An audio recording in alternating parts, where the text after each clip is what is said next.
La máquina de café está encendida. Este es el primer podcast del día. El Café Lungo de www.copano.news en La Clave 92.9. Ya, esta es la historia del momento. Y siguen los medios analizada, el café en la mañana. Es la conversación que estamos llevando en todas partes y por eso queremos abrirla con dos expertos. El gran Alberto Mayol, que ha seguido esta historia de manera permanente a través de sus redes sociales y sus comentarios, nos va a dar el diagnóstico que todo Chile espera.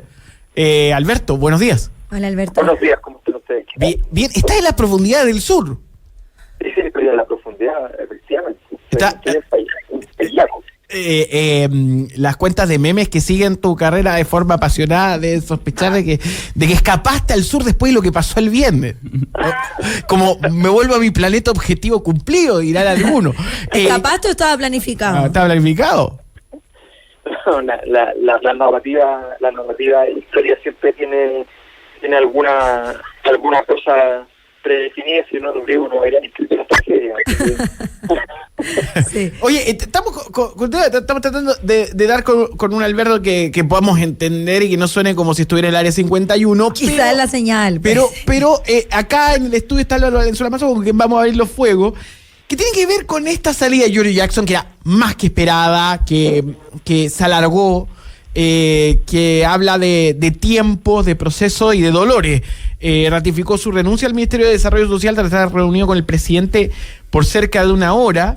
Una historia política muy interesante la de Jackson. No podemos negar que él es quien construye la plataforma para que Boric llegue a donde está, pero no como en esta historia, como en esos esas cintas de ficción que se hacen años más tarde, no es que él logra el objetivo, sino que se transforma en sí mismo en un punto crítico para la administración. 2 páginas tiene una carta que entregó y hay una cosa que a mí me llama la atención que quiero poner acá en la mesa y creo que es relevante. Jackson genera mucho anticuerpo, por no decir odio, cuando hacen fuera del el acto de desagravio, los militantes, que no era mucho, digamos, eran unos 100, alguien manda por 45,000 pesos unos mariachi, esto lo salió la tercera, que le cantan Canta y no llores al lugar y que algunos interpretan como una tocada de oreja. Ahora, es anormal que alguien en un mal momento le manden un chiste así. Y que haya alguien que invierta 45,000 pesos para eso. A lo que quiero decir es, Jackson levantaba mucho odio. No sé si están de acuerdo. Sí,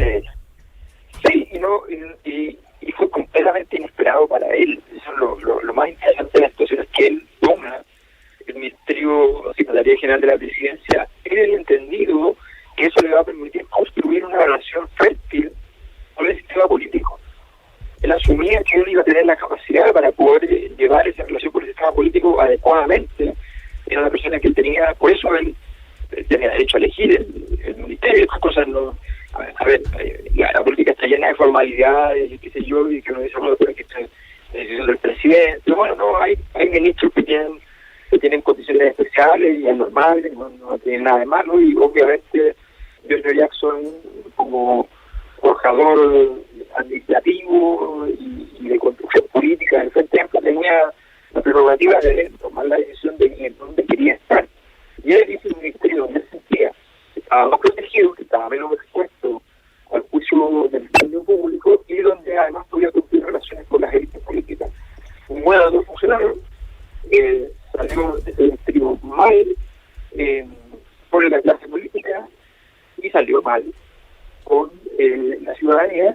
Fue a otro ministerio donde asumía que iba a poder entonces desplegar sus capacidades y salió todavía más mal. Entonces, efectivamente, la historia muestra que este proceso de Giorgio Jackson jugando el juego del poder, ya no en la construcción desde la impugnación, sino que en el poder, que es el más complicado, que es el más difícil, que es el acto de gobernar, fue un choque completo con una realidad que él no esperaba encontrar.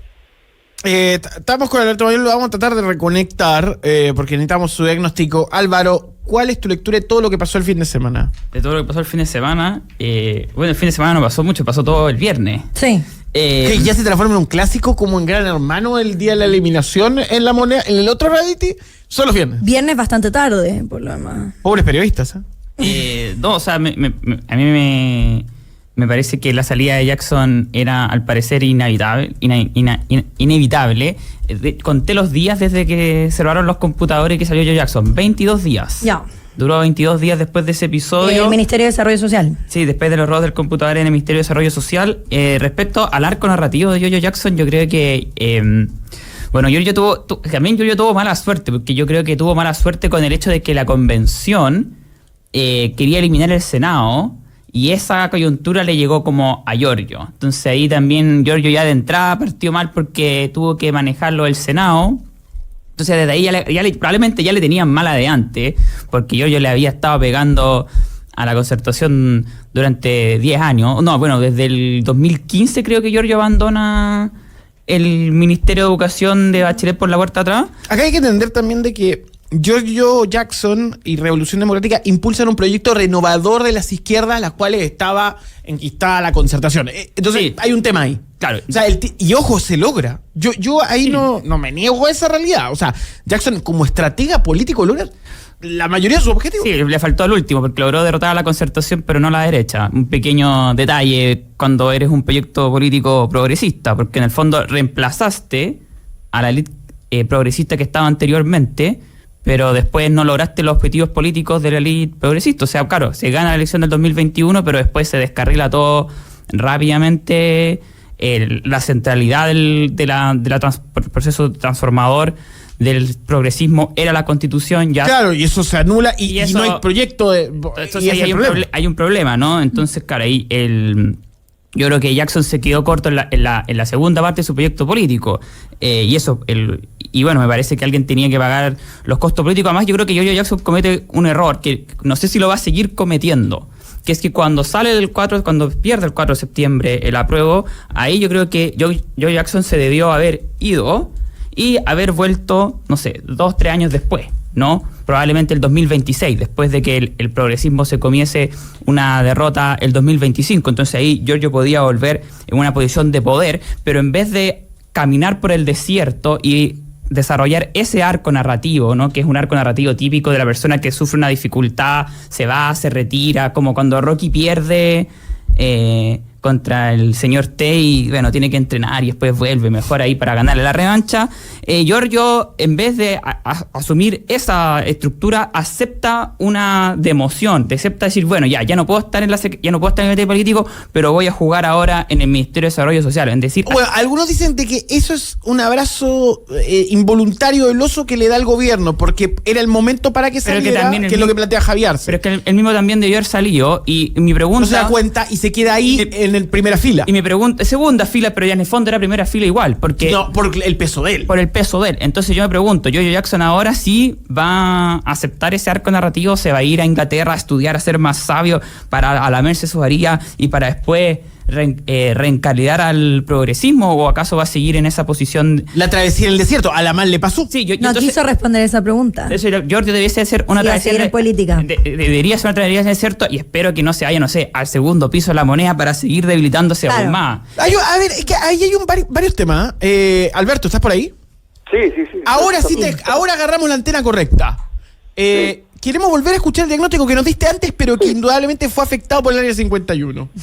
No, yo simplemente digo y aprovecho de agregar a lo que estaban comentando, porque mira, lo central de lo que ha pasado con Giorgio es que él tomó decisiones respecto a los ministerios que él consideraba que iban a ser propicias, que él consideraba que iba a armar una relación con el sistema político en la Secretaría General de la Presidencia, una relación fructífera. No funcionó.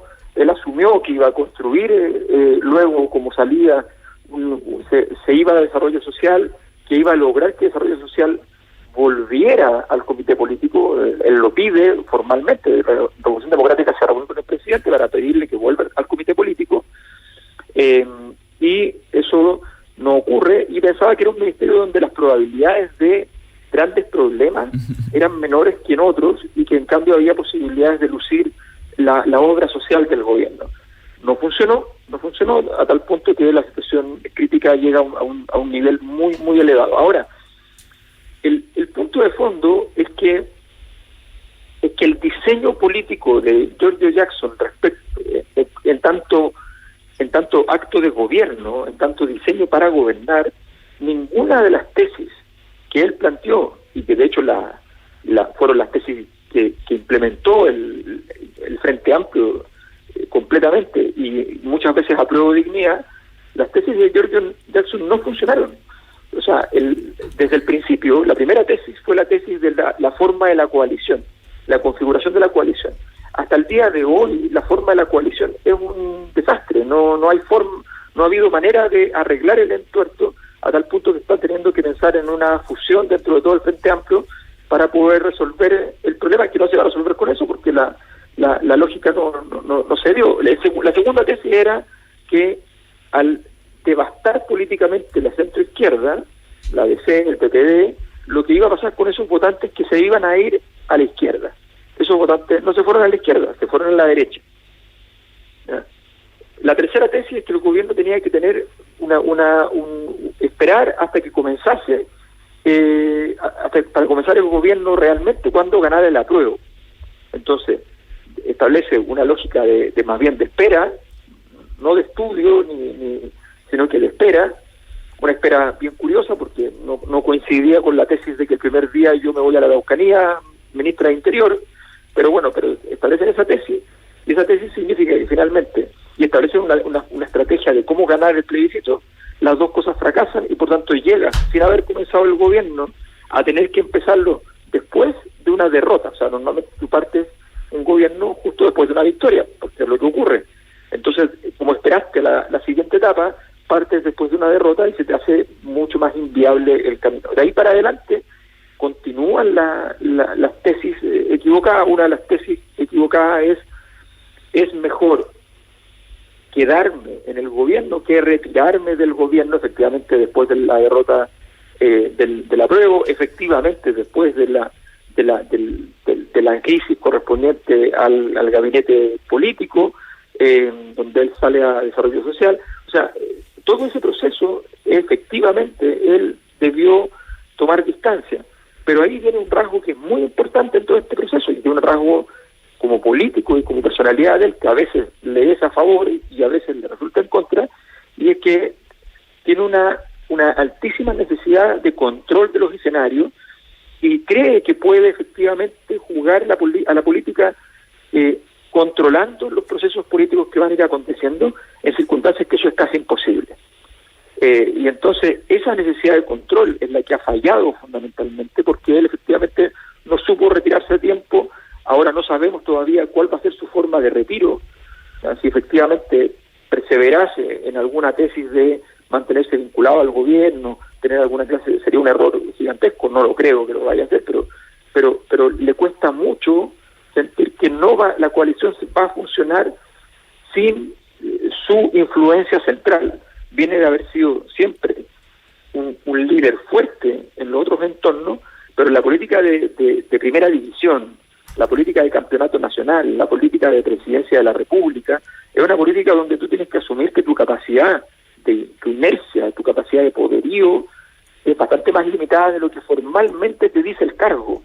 Es un juego de ajedrez en el cual tú realmente no tienes todo en la mano. Sebastián Piñera era uno de los hombres más ricos de Chile, según él, el más rico de Chile, y además era presidente de la República y era una persona débil, ¿entiendes? O sea, no tenía un poder relevante. En un momento determinado no tenía ningún poder. Entonces la política no funciona así, y esa necesidad de control pesa mucho. Por eso los líderes como Gabriel Boric son líderes muy muy potentes, porque entregan más, están más sueltos, entienden que el juego es un juego veleidoso, y se entregan un poco al escenario, desplegándose con una capacidad de surfear la ola y no chocar contra la marea.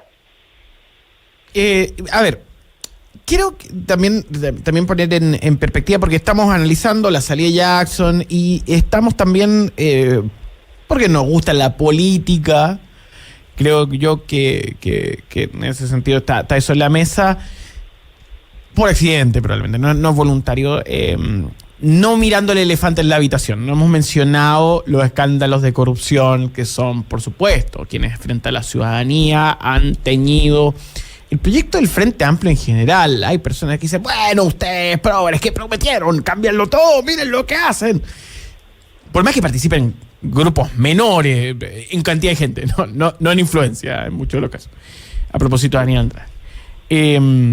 Y ahí Jackson queda manchado a tal punto que ¿creen ustedes que no tiene retorno en política o se han muerto, nunca hay muertos en esta disciplina?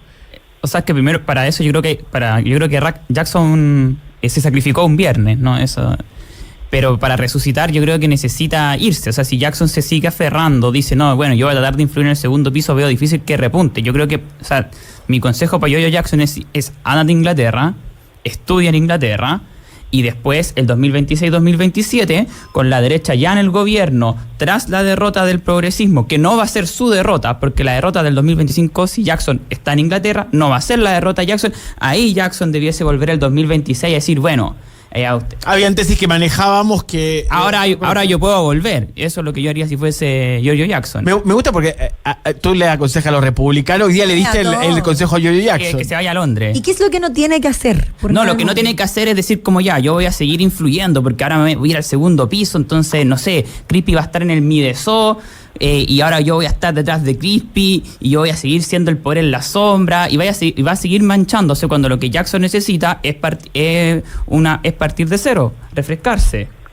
La gente del 2026 va ahí, puede volver y dar una entrevista, el regreso de Jackson. Tiene que saber jugar, tiene que saber también administrar la derrota, que también es parte del talento político. O sea, a ver, está claro que hay una derrota, ya hay un problema más grande que tiene que ver con los casos. Pero ojo, que los casos, y aquí hay una cosa que es clara, la justicia, todo indica que Jackson no está metido. Sí, o sea, que a ver, el político que debió haber pagado estos costos, si funcionase todo de manera relativamente regular, según los documentos, debe haber sido Carlos Montes. Pero el tema es que a Carlos Montes al sistema político le cae bien. Entonces, Carlos Montes es simpático, Yo-Yo Jackson es pesado. Entonces, en vez de ir contra el ministro simpático, que era el que estaba más involucrado, fueron con el ministro pesado, que no estaba tan involucrado, pero ese es el tema. Que era mucho arrastre. Entonces, Jackson, en el fondo, era simpatía. En el fondo, ¿quién es más entretenido? ¿Quién es más sexy? ¿Se va a Montes o se va a Jackson para el mundo que está en contra del Frente Amplio? Mucho más sexy que se vaya Jackson, pues. Entonces yo también jugué. Es más espectacular. Ahora, dentro del relato hay un tema que también está en la mesa. No sé si Alberto comparte esto, que es que a partir de ahora se debería desbloquear todos los problemas para el gobierno por parte de la derecha. Y muchos piensan que no va a ser así. Muy por el contrario. Ayer Carlos Larraín dijo que había que hacer gritar al gobierno. Hay que apretarlo hasta que grite, eso fue lo que dijo. O sea, y Macaya también dijo, bueno, esto no es la transformación profunda.